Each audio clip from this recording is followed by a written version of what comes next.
All right, so we'll call this meeting to order and welcome everybody. Hope you're enjoying the summer and start with a roll call. You want me to read it, Lucy? Sure, yeah, that would be helpful and we'll mark it. Okay, well, Mac McCullough is here. Lee Adams. Not here. Not here. Jeff Allball. Not here. Paul. Yes. Paul Ignatalia's here. Sonia, we just saw. Sanja, I'm sorry. Yep, Sonia, that's okay. Which way is it? Sonia. Sonia, that's what I said first. Okay, Yeah, great. yeah, you're right. Monique. Not with us today. Okay, Jim Hodsma. Superman. I got the mail with his his costume on. Anyway, Art Kale. Not here today. All right, Tommy Miller. Not here today. Mark Newman. Not here today. Mike Knopfs, I saw him. Yep, I am here. All right, Derek Perry. Nope. Paulette Porter. Not here today. Tina Racy. Not here today. Or Robert Stellahan, or I'm just not saying it right, but he's not here either. Okay, Barry Scott. Haley Snyder. Not here. Angela's here. Yay. Kathy Zenda Wilson. Not here today. All right. Dr. Watson. He is here. Awesome. Lori Upright. Here. Awesome. And I see Kelly, of course. Also, we had Art Kale join us and Monique French and Haley Snyder. All right. Awesome. And Paul Watson, sorry, I'm present. That's no problem, thanks. All right. So you all have the minutes from the last meeting, and you also have the agenda for today's meeting. Any comments, suggestions, corrections, wishes? If there are none, could someone please move to adopt or pass both? Make a motion to adopt the minutes and From- approve the agenda. That's from Paul. All right. Do I have a second? I'll second Sonia. Thank you, Sonia. All in favor? Aye. And opposed? Great. All right, so the Digital Equity Subcommittee update. We meet this week, so what do you got? What do you got for us? Yeah, so we'll meet this week and we'll start going over the responses to the Digital Equity Community Organization Survey. You all saw that survey like 2 months ago. The subcommittee took a look at it also via email. We discussed and made any changes as necessary. And then we released that. We sent it out to a bunch of community organizations. We have 10 responses now. And then with the Digital Equity Subcommittee, we'll take a look at any other additions that we want to make in terms of who do we reach out to. We know that there's a handful of folks who are missing from even that initial list that we sent. So we'll go over all that and figure out next steps and making sure that we're closing some gaps. For instance, one of the gaps that where Lynn and I have been thinking about is Monique French has mentioned that they offer some solutions at the church. And so, how do we tap into churches and so that we're understanding how churches are also helping to fill this digital equity divide. So that's what we plan on talking about this Thursday. And Monique, I mentioned that just because I have a feeling I'll be reaching out to you soon.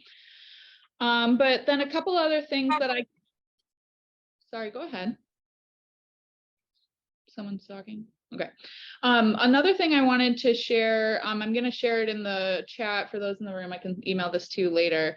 But I did do an interview with Richard Pyatt about the Affordable Connectivity Program. And we talked about how people can sign up, also about the Broadband Task Force generally. And that was a pretty good interview, and that went out 2 weeks ago. That was really connected to the work that we did to promote affordable connectivity program for the week of action that the White House did. And so with that, we did a whole bunch of social media posts. We put it in every possible newsletter and publication that we work on. And then also we did a press release related to that in an email to the broadband group. And so really just still working on the affordable connectivity program promotion, seeing that as, you know, kind of low-hanging fruit that we can help people connect. And so working on that. Great. That's about it. All right. Thank you. Any questions for Lucy or? I have a question. I'm just wondering if we will be able to measure any sort of impact from the ACP promotion. For example, we had some preliminary data that said, okay, there's a lot of people that are qualified that aren't signed up. Is that available like on a national website or something so that we can check it in a few months and see if more people are signed up, or how did we know that? Yeah. Yep, exactly. We can check a national website. I think it's the ACP website itself, and it explains who's enrolled. So yeah, that's kind of exactly what I was planning, is that in a couple months, we'll take a look at it and then just measure it and see how we're doing so far, and just seeing if there's growth. Because I think we even had that data by like area, maybe zip code, by carrier, so we can sort of tell where there's progress being made, and then even like target certain areas or demographics, I think, as we, you know, start to make progress. Definitely. I definitely agree. And I'm going to make a note that we'll capture that now, especially kind of those breakdowns, so that way we can track over various months and make sure that we're watching that over time. Great. Any other questions? Thank you, Lucy. Robin Grant. So the Robin Grant, as you might recall, Robin stands for Realizing Opportunity in Broadband Infrastructure Networks. That's the that's the Michigan grant program that we did have 2 internet service providers apply for in Calhoun County. We've been talking about the 2 grant programs since all of this started, Robin being the first with $250 million through the state, BEAD from the NTIA. Broadband Equity Access Deployment is what BEAD stands for. So we have these 2 grant programs, and we finally found out about Robin and the award from Robin. And unfortunately, Calhoun County did not receive any Robin funds. We are finding, I mean, it's interesting to know that. Let me grab the link. I'll put that in the chat as well, where you guys can kind of see who did receive funds. I'll send these out so you guys have them later too. But it's interesting. Actually, I'll share my screen because I think you might find this interesting. You know, one of the main points from this Robin announcement that I wanted to share is that there was a massive amount of match dollars. And so really we think that that's why Calhoun wasn't as successful, is because a lot of these other communities had a lot of match.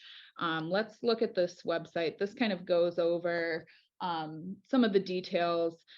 24 projects from 11 applicants are moved forward in this initial grant recommendation. So that's who was, initially awarded or suggested. Hi, welcome. Monique French just joined us in person. And so here's a list of who they moved forward. You can see on the left-hand side is the name of the internet service provider. And then I've been looking at counties listed as well, just so that you can kind of see that. Really, nothing in the UP, which is interesting. As I mentioned, nothing in Calhoun. There was a Kalamazoo project from Spectrum. You can see here Spectrum did receive a lot of projects moving forward. This column right here shows you the number of households that will be served, total locations, number of households. And so that's really interesting to see, kind of the size of the project and where they're taking place. So as a part of this, one thing I just wanted to mention related to Robin is that we are reaching out to the internet service providers that applied. So Comcast, and then acd.net was the other one. And we're going to ask to see that their grant applications, just because that wasn't something that we saw on the front end. So we kind of want to see that. And then the other thing that we're gonna do is we're gonna reach out to the Michigan High Speed Internet Office, so MyHigh, and ask them, ask them directly if they have any thoughts about what can Calhoun do so that we can really position ourselves well for BEAD funds, since Robin was not successful for us. I would like to add a couple takeaways from that too, from the screen. MEC Midwest, we had, considered partnering with them. They received a pretty big grant for a lot of households in surrounding counties, in adjacent counties, and we knew that they were kind of moving in our direction anyway. So I think that one is hopeful when it comes to BEAD funding, positioning us better for them to just continue their progress kind of from the southwest to the northeast through our county. And then 123.net in Allegan also got a pretty sizable grant. I know Allegan County put some county ARPA funding into that, which probably helped, but they also want to talk with us about the potential. So, even though we didn't get funding, as Lucy mentioned, these continued conversations and data that we received from Comcast, which is the biggest in our county, from the ones that are interested, and from a couple of them that were on our list and on our radar before, but didn't end up applying this time. They've already said, we'd really like to focus on the BEAD grant. So I think there's still hope, I guess. There's a lot more money, 10 times, not quite 10 times the amount of money for Michigan for the BEAD grant, but I don't know, 8 times, something like that. A lot more money available. And now that these grants have been awarded, obviously that reduces the demand, right? So I'm hopeful. Well said, Kelly. Well said. Kelly or Lucy, Yeah. the Midwest, that had what in St. Joe and Cass County and stuff, is that the same company that got ARDA funding that was doing stuff between Battle Creek and Athens? It sure is. Yes, they Okay. got RDOF funding. That's usually how it's referred. Okay, yep, Rural Development Opportunity Fund monies. And so they are planning on expanding in Calhoun County related to that regardless. So they will, right, yes, in exactly what you're talking about, Mike. There were specific areas of Calhoun where they are planning. yeah, and I drive by them now every day because they are really rolling down M66. So Okay, that's good for our county. interesting. Good to know. Yep. I did show here, you can see the amount of matching funds was actually higher than the amount of grant funding requested. So that really shows you the match funds were huge with these projects, which I really do think drove a lot of the decisions. Well, we'll take a look at the applications. I mean, Comcast told us they were positioned to, offer a pretty sizable match. In fact, didn't really ask for, the county to step up with match funding. So, that doesn't necessarily mean that that was local government match. It's a combination of that and the ISP is actually saying, hey, we can pay for half if you give us the other half. So. Any Yes. other comments or questions from anybody else? Stay positive. We are very organized. We even hear from Lee last week said that we're ahead of Kalamazoo. So 5th on the agenda is the BEAD allocation in Michigan. So good segue. Yeah, definitely. So this was another one that we had been waiting to hear exactly how much BEAD funding there would be in the state of Michigan, and that was announced last week, I think. Let me share my screen just for this press release, just so that we can all see it. So ultimately, where are you? Oh man, where is that one page?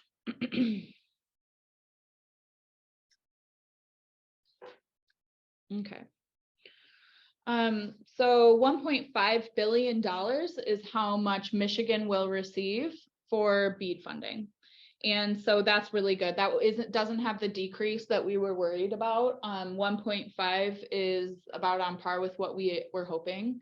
And so, we're really starting to hear, I mean, I think that's why 123.net reached out, is because when this announcement came, they kind of hinged on that and they said, hey, this money's coming, let's have a conversation. We're already pretty familiar with 123.net because of their work in Allegan. They also responded to the RFP. But really what we're thinking for our next steps is that we're going to meet with internet service providers and talk with them about their plans. The first step in that process will be to work on maps. And so we plan on bringing together data that we've received from Comcast. Comcast has shared all of their infrastructure data with us. So we'll pull that together, plus the data from the FCC, which we found is updated. And then what we'll do is we'll make a map of all the households in Calhoun County and where is service right now and where does it still need to expand. And then using that map, leveraging that map in our conversations with internet service providers to start thinking about the gaps that we want to fill in.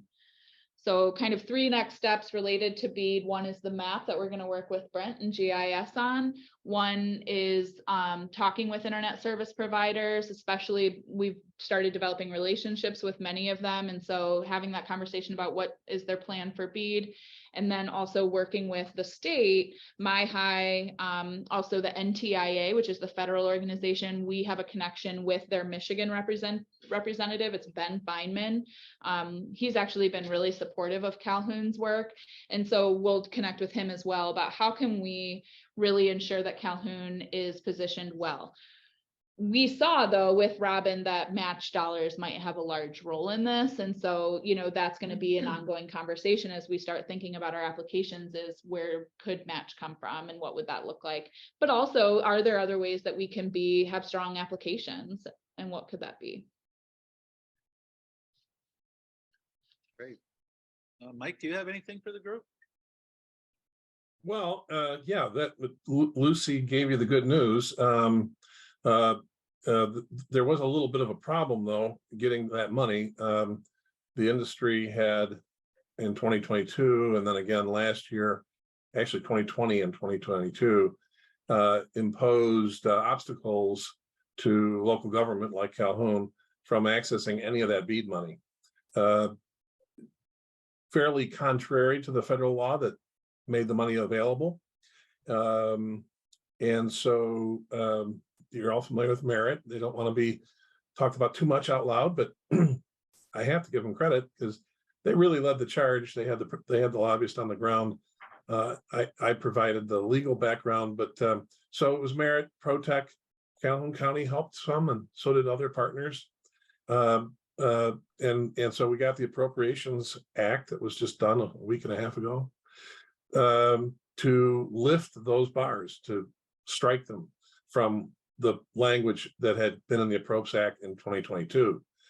And so that 1.59 billion is now available for us to apply for and access just like anyone else. So that was a big moment, freeing up that money, because without it, we'd be staring in from the outside with potential litigation and so on to go after it differently. So anyway, so it's real good news, and Calhoun should be congratulated for being a part of that and helping support that effort.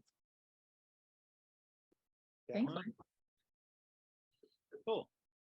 We don't win a lot against the providers, but this is a new legislature and they're much friendlier to our interests. You expect a lot of public entities to go after that money? Well, I don't know. You've got to be skilled, and you've got to have the ability to spend it, wisely and so on. And that's relatively small group.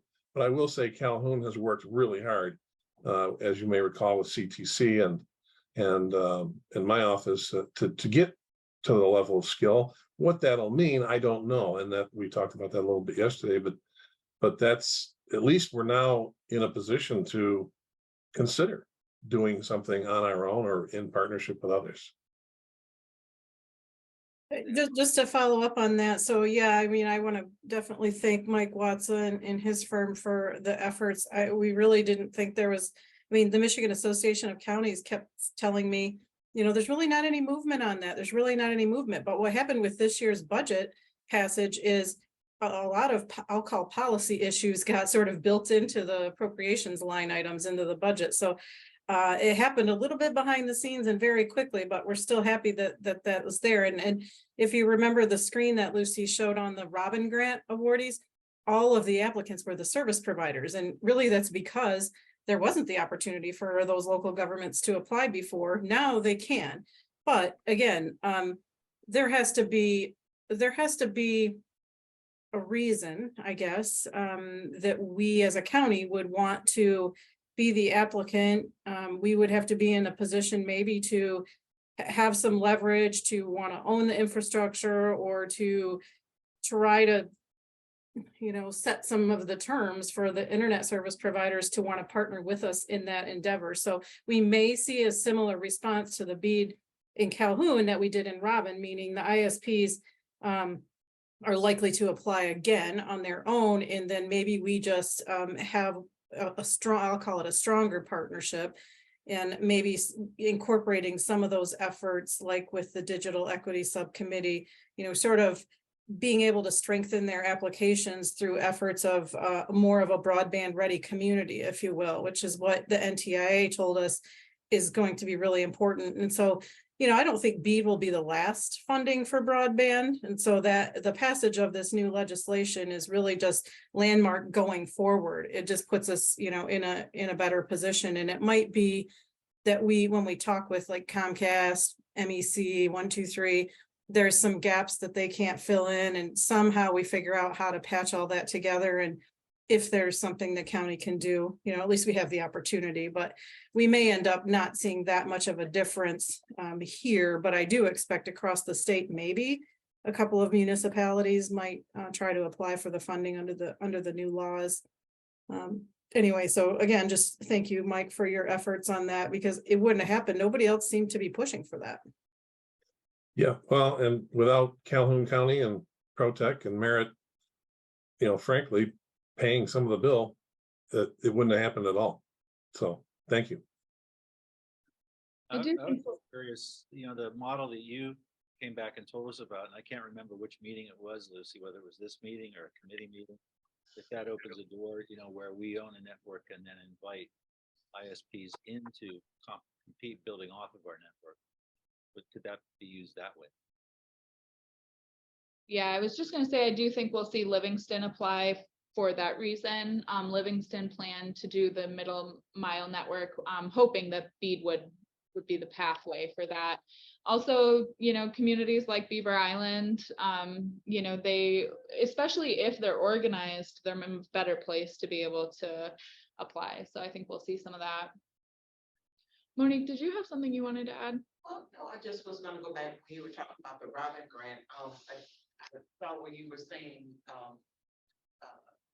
some of the partnerships, and so that's what I was going back to, because I believe Kelly did mention that at one point you wanted to partner with another county, and I was wondering, would that make a stronger application? Because I know in other areas it does make more stronger applications. Right. I don't know if everyone could hear. I'm worried about my audio, but Monique mentioned, talking to other counties possibly about working together on solutions. Having a regional solution might make our application stronger. I think that's definitely the case. I think that's definitely true, really, for any grant application. And this is definite, especially when the state is really trying to solve a problem and they see solutions regionally. We see that a lot, like recycling, they do that too, and different things. I would say, especially we have spoken, we know what the counties around us are doing.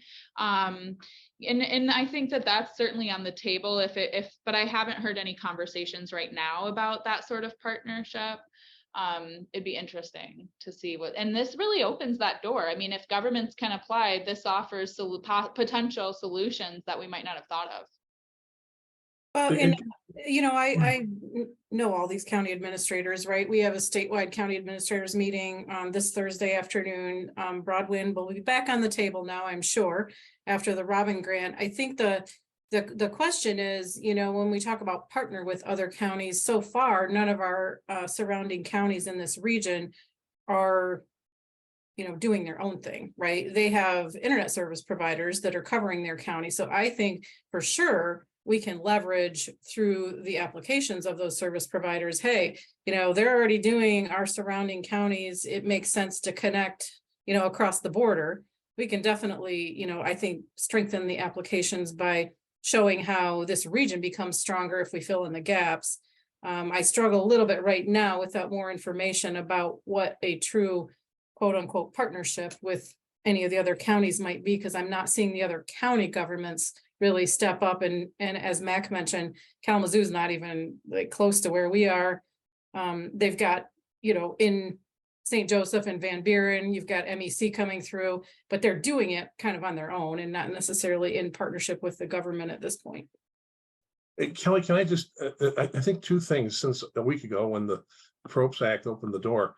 I think when you meet with your county colleagues, they need to know that all of a sudden they're eligible to apply, which puts them in a position of doing two things: competing with the ISP industry, the monopolies and so on. And the monopolies know that. So it's gonna put you in a better position to negotiate a partnership with them if that's the road you want to go on. And then to the extent that BEAD is focused on unserved and underserved, the larger group of those folks that you can put together in a regional approach would make your application that much more compelling to MyHigh, who's charged with distributing those funds. So Yeah, it's going to very, be very a lot good of them. point. A lot of them still don't know about it. I'm sure it's only a week old. Yeah, I will make sure they know about it on Thursday, and that's a very good point. So when talking with my co-workers at the other counties counterparts, we know which providers are crossing the borders into their county. So yeah, if we can package something regionally, I appreciate that. That's a very good point. And the map that we are identified as kind of step one for the speed process will identify the unserved and underserved households. So we'll be able to know, right, where are gaps in Calhoun and really be able to visually see them. We have that to some degree, but now that we have the Comcast data, we have the map challenges, we have a little bit more sources of information. That's what we'll be pulling together in this map. I think I might have missed it. I was away up in the mountains somewhere. I didn't know about the Comcast data until just now, I don't think. That's Yeah. good. That's fantastic. Yeah. So when we did the challenge to Comcast data, that was our largest challenge that we did in the map challenge that Calhoun County submitted. Once we submitted them, and then Comcast went through and took a look at all of that, and they, and Lynn has all the numbers on this, but they came back and kind of went through with us in a meeting. They said, these, we agree. We can see that these are not served. It was like 6,000 that they believed that they did have served. And so they kind of went back and said, we have evidence that we serve those. And then there were a handful of like extras that we're still trying to sort out. And as a part of that conversation, we said we would like to see their infrastructure data, which Mac, I mean, from the beginning of this process, that's something that they hold very, very close. I will say that they asked us to sign an NDA in order to get it, just because they were specifically worried about Merit, that we were going to share the information with Merit, which we told them, we're not working like that with them, we're not necessarily like sharing data in that way. So that, I mean, for us, that was a fine thing to do, just so that way we could get that data, so that now when we're building maps that show each household and where we're at, we're able to use this actually real data from Comcast. It was really interesting when we first took a look at it. It really is just Battle Creek and surrounding area. They don't really cover anywhere else, which I don't know why I thought they did, but we like looked at it like 4 times and we're like, no, this is it. It's just around that area. And so that was really interesting to see. And now we have the data for that. Great. Yeah. Super. So we're up to member updates. Does anybody have anything going on in their world that they'd like to share, or any observations or discoveries?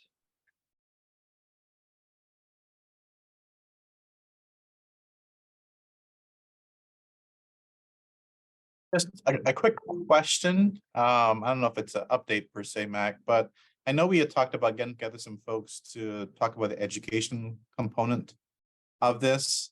Is it, and I missed the last meeting because I think I was off site someplace, sorry.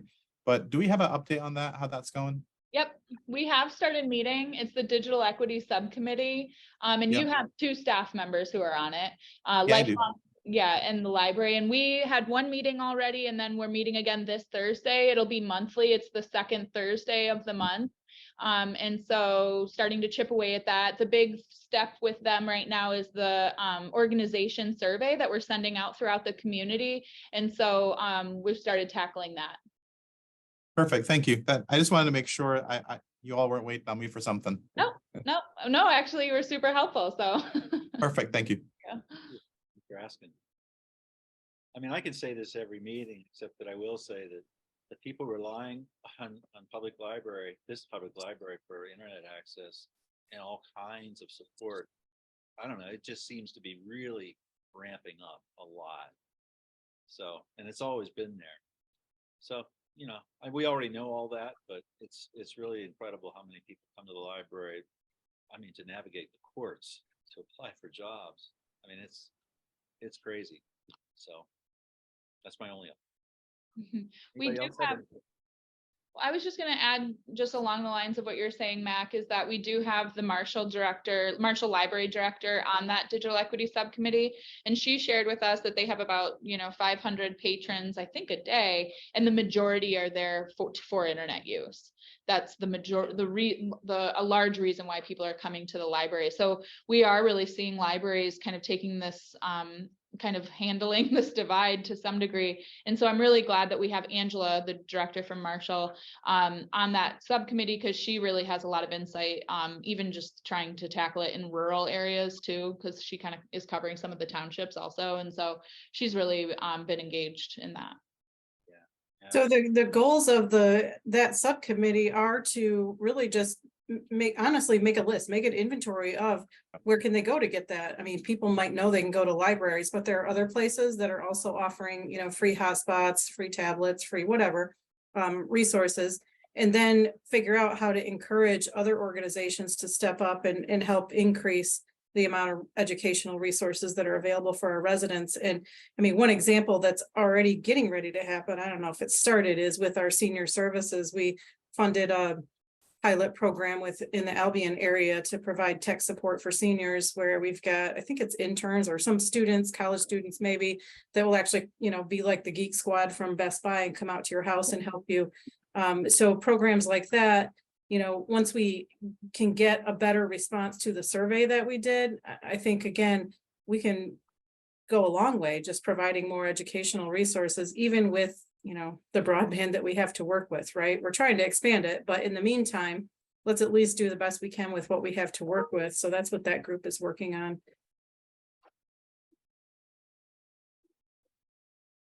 Any other member updates? Do we have any citizens in the meeting? No citizens. No citizens. Nope. Anything else for the good of the order? Oh, there's Art. Hey, Art.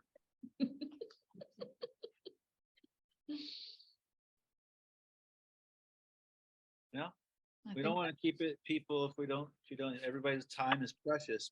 But yeah, I don't know that I can make that meeting on Thursday. I have a scheduled conflict, which is disappointing, but you'll keep me up to speed, Lucy, I know. Oh, yes. We'll keep everybody up to speed about what we're working on. And this meeting, we really just wanted to provide that Robin and Beat update. We now kind of know what we're working with on both cases. So that was important for us to update, but glad to finish a little bit early if we can. Well, thanks, everybody. May we have an motion to adjourn? Art motions to adjourn. I think Paul just seconded, or either that or he was scratching his forehead. I don't know. Both Paul. Okay, all in favor? Aye. Okay, everybody have a great week and enjoy the weather. Thank you.